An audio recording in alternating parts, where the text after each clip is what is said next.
Paz, meu amado irmão, minha amada irmã, mais uma vez estou aqui para gravar mais um vídeo e hoje eu trago para você na noite desse domingo uma palavra para a sua meditação, para o seu entendimento, ao qual eu tenho um tema para hoje que diz: o Senhor vai nos livrar de quê e de quem?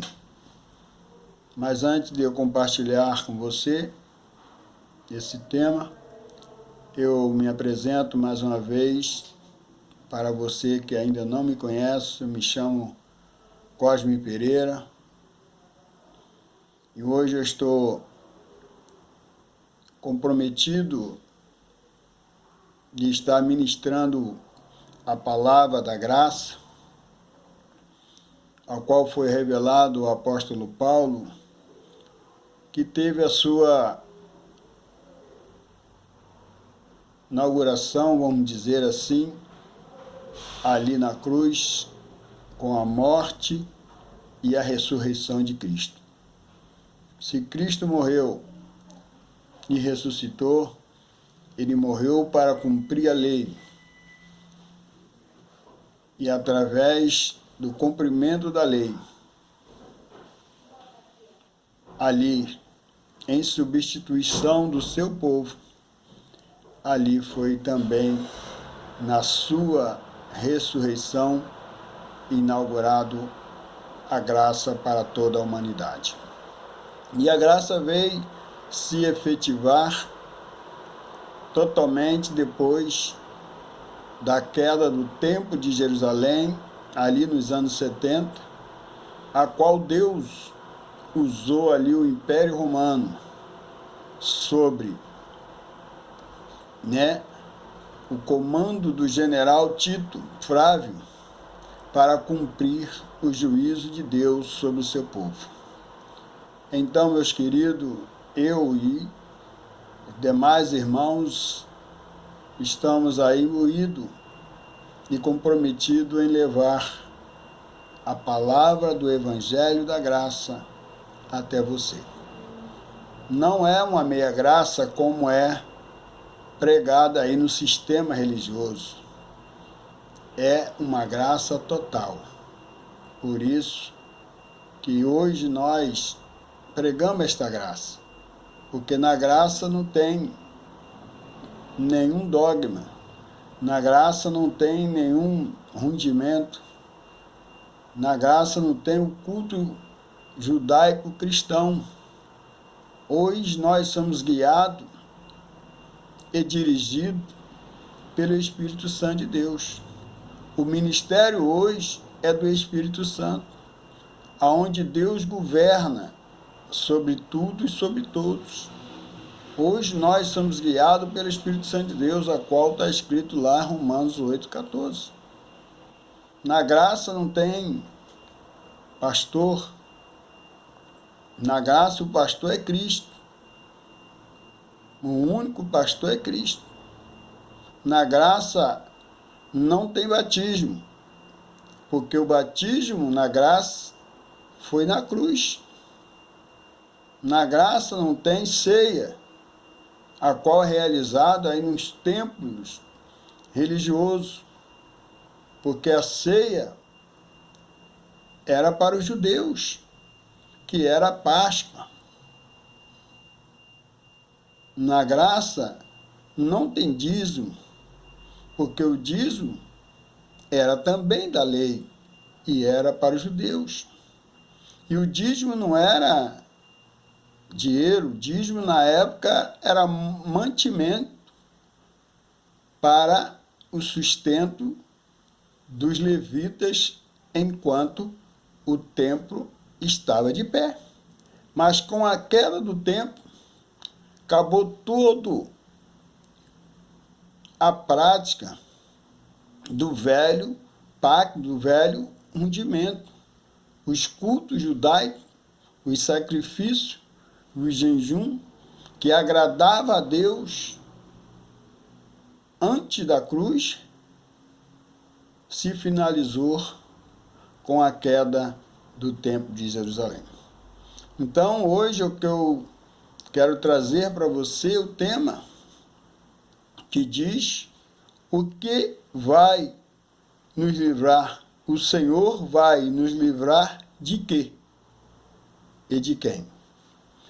A qual nós temos o texto bíblico baseado ali em Deuteronômio, no capítulo 32 e 39, e também em Jó 42, versículo 2, e em Isaías 45, do versículo 5 ao versículo 7, que é o texto básico para a nossa meditação. Ali em Deuteronômio, capítulo 32 e 39, diz: Vede agora que eu sou, e não há outro Deus comigo. Eu faço morrer, e eu faço viver. Eu firo, e eu curo. Não há quem possa se livrar das minhas mãos. Aqui nesse versículo de Deuteronômio, capítulo 32 e 39, o Senhor estava falando ali para o teu servo Moisés, mostrando para ele que não existe outro Deus, ele é o único Deus nos céus e na terra. E ele diz que não há outro Deus comigo, não há outro Deus paralelo. Deus não tem nenhum adversário a qual foi criado pelo sistema religioso que guerreia contra Deus e contra os filhos de Deus. Não existe isso. Porque aqui o Senhor disse bem claro: eu faço morrer. Se alguém morre, foi da vontade de Deus. Pode ser uma morte natural, pode ser uma morte acidental, pode ser uma morte através de violência. Tudo isso, toda essa morte e tudo isso que aconteceu foi da vontade de Deus, porque ele diz bem claro para Moisés: eu faço morrer. A morte para nós pode ser uma grande tragédia, mas para Deus é um propósito. É o tempo que Deus deu para cada um de nós nesta terra. Porque quando nós morremos, a nossa matéria, o nosso corpo material, físico, ele vai para onde? Vai para o Hades, vai para a sepultura, vai para a habitação dos mortos. Mas o nosso espírito vai para Deus, da onde veio. E o propósito de Deus é que esse nosso espírito volta naquele tempo determinado que Deus determinou para cada um de nós. Por isso que ele diz também: e eu faço viver. Quantas pessoas passam por uma tragédia, um acidente, e vive? Porque foi da vontade de Deus. Quantas pessoas vão para um leito de um hospital com uma enfermidade que para os olhos dos médicos é incurável, mas Deus faz aquela pessoa viver. Quantas pessoas nesse período dessa pandemia foi para os hospitais e sobreviveram? Porque foi da vontade de Deus.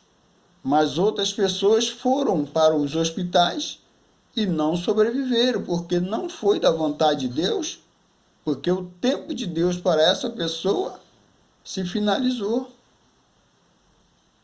Amado, tudo está no controle de Deus.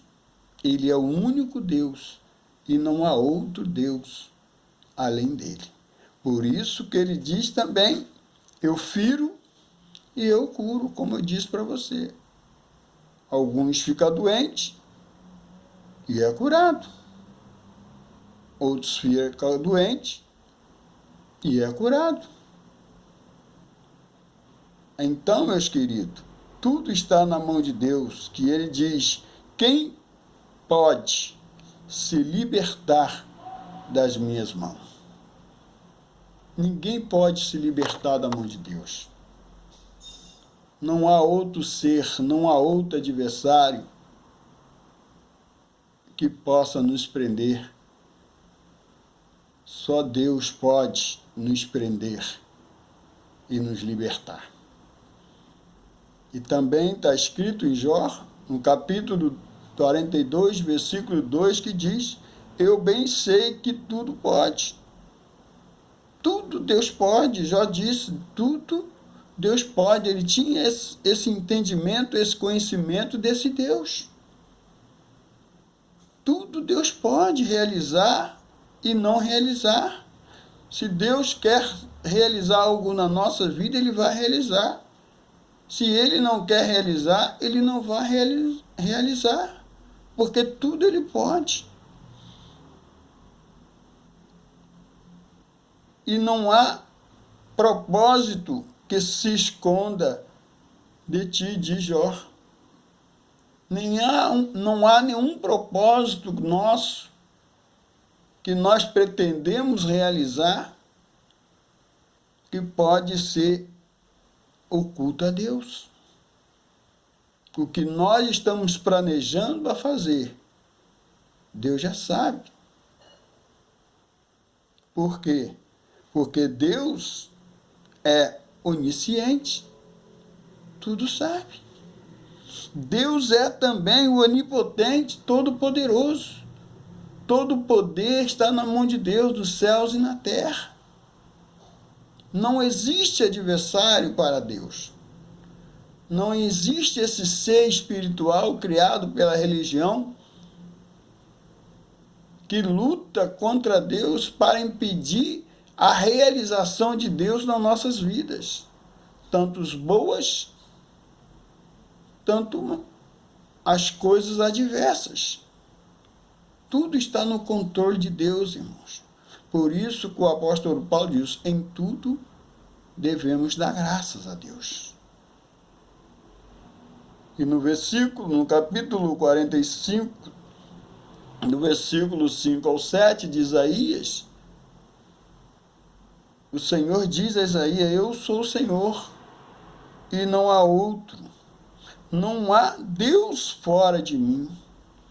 Não existe outro Deus fora do Senhor.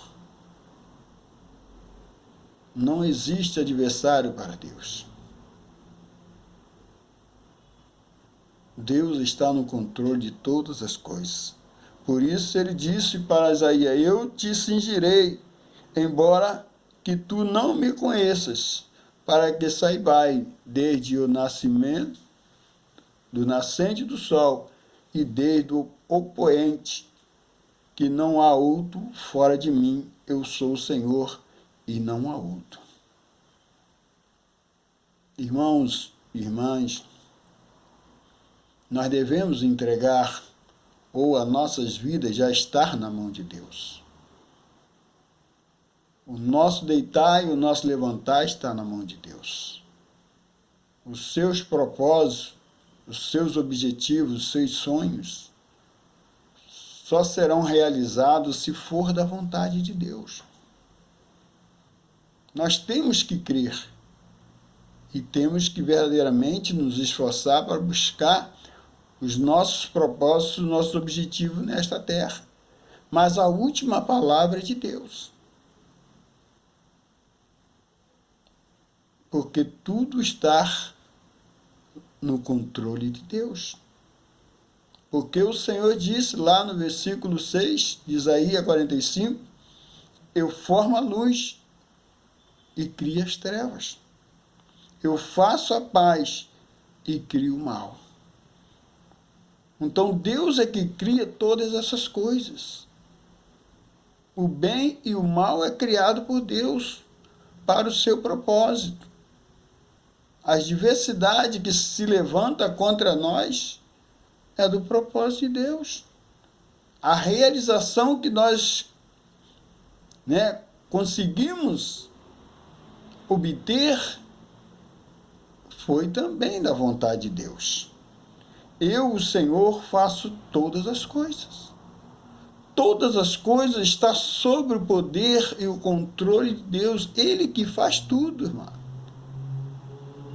Nós só temos que tomar posse de todas as coisas. Nós temos que crer e tomar posse das coisas que Deus já fez, já realizou para todos nós. Agora nós temos que dar graças a Deus quando nós realizamos. E também quando nós não realizamos. Porque o Senhor, como Ele é onisciente, Ele sabe de tudo. Por isso, que quando nós lemos lá em Gênesis que Adão desobedeceu a Deus, a qual nós temos esse conhecimento, que quando Deus diz para Adão, de toda a árvore do jardim delas comerá, mas aquela árvore que está no meio do jardim, nela não tocarás. E Adão tocou naquela árvore, comeu daquele fruto proibido, mas tudo isso foi do propósito de Deus. Se Deus é onisciente, sabe de tudo, Ele não ia saber que Adão ia desobedecer? Claro que saberia. Mas Deus deixou que isso acontecesse porque estava dentro do propósito dele. Tudo que acontece na minha e na sua vida, de bom e de ruim, está no propósito de Deus. Receba nesta noite, meu querido, minha querida irmã, esta palavra, sabendo que Deus é soberano, está no controle de todas as coisas e que nós devemos dar graças a Deus por tudo. Receba esta palavra, que o Espírito Santo, que habita em você, que faz morada em você, possa abrir o seu entendimento a cada dia, para que você possa verdadeiramente conhecer o propósito e a vontade de Deus. Fica com essa palavra nesta noite. Abba Pai, Abba Pai, Abba Pai.